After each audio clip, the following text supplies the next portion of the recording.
Hello friends, இன்றைக்கி நம்ம ஒரு ஸ்நாக் ரெசிபி பார்க்க போகிறோம். ரொம்ப நாளாக ஷேர் பண்ணணும்னு நினச்சிட்டு இருந்த ஒரு ரெசிபி அச்சு முறுக்கு. அச்சு முறுக்கு செய்கிறதுக்கு முன்னாடி அதுக்கு தேவையான ஆயிலில் அச்சை சூடு பண்ணிடலாம். சின்ன சின்ன டிப்ஸை கரெக்டாக ஃபாலோ பண்ணோம்னா அழகாக வரும். ஆயிலில் அது எவ்வளோ நேரம் ஊறுதோ அந்த அளவுக்கு தான் அச்சில் ஒட்டாமல் வரும். அச்சு முறுக்கு செய்கிறதுக்கு நான் ரேசன் பச்சரிசி 1 கிலோ எடுத்திருக்கேன்.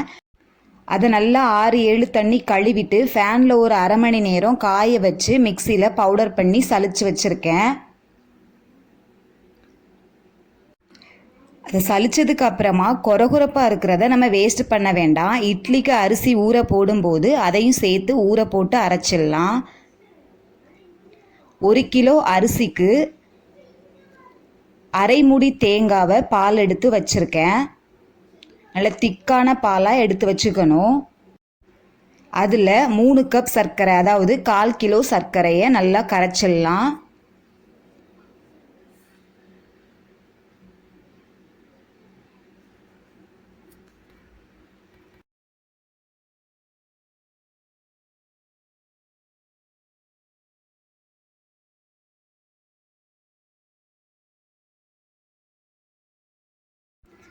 அடுத்ததாக நம்ம சலிச்சு வச்ச மாவோட 2 முட்டை சேர்த்துடலாம்.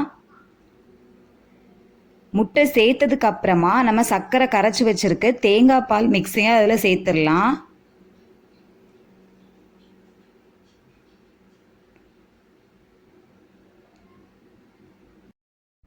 ஒரு கிலோ அரிசி மாவுக்கு 1/4 கிலோ சர்க்கரை கரெக்டான இனிப்பாக இருக்கும். இன்னும் கூட உங்களுக்கு எக்ஸ்ட்ராவாக இனிப்பு வேணும் அப்படின்னா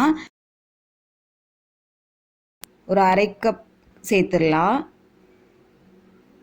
சேர்த்துட்டு நல்லா கட்டியாக மிக்ஸ் பண்ணிக்கலாம். இப்போ அதில் கொஞ்சமாக எள்ளு சேர்த்துடலாம்.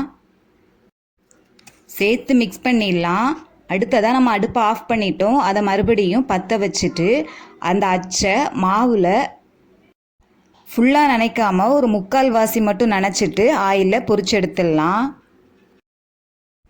அச்சு முறுக்கு செய்யும்போது ரொம்ப ரொம்ப இம்பார்ட்டன்ட் டிப்ஸ் என்னென்னா, அந்த அச்சு ஆயிலில் நல்லா ஊறி இருக்கணும்.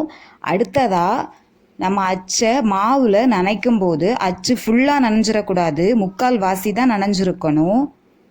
அடுத்ததாக தேங்காய் பால் நல்லா திக்காக இருக்கணும். இது 3மே கரெக்டாக இருந்ததுன்னா அச்சு முறுக்கு செமையாக வரும். ட்ரை பண்ணி பாருங்கள்.